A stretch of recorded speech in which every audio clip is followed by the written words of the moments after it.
Kay naglagiting naman ang kainit dito sa Panaraga Beach mga palangga. So ni-decide mi mga palangga nga mo transfer mi diri sa Libuacan Spring kay bugnaw kaayo daw diri ingon akong my babe. Diniinom sa mi og water diri mga palangga kay ingon akong my babes nga dili daw kuno mi moderitso og tuslob dito sa Libuacan Falls kay samtang gikan ba mi sa init.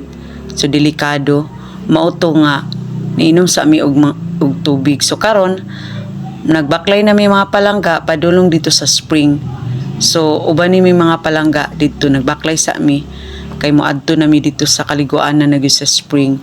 So excited na kay ko mga palangga kay grabe jud kalagiting ang kainit mga palangga di mabangbang dito sa Panaraga Beach. Muna nga nangita gid mi og mga bugnaw nga among tuslubanan diri.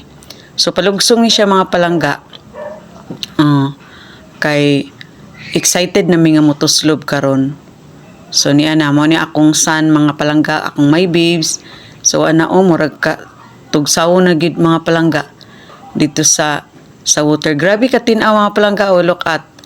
Mo ni siya ang Libuacan Spring kay dito sa unahan na dito ang baga nagtubod bitaw nga bugnaw mga palangga dito sa atbang na akong may babes to ana siya dito ni adto na siya kay naa dito nga portion gid ang grabe ka kanang tugnaw gid kaayo.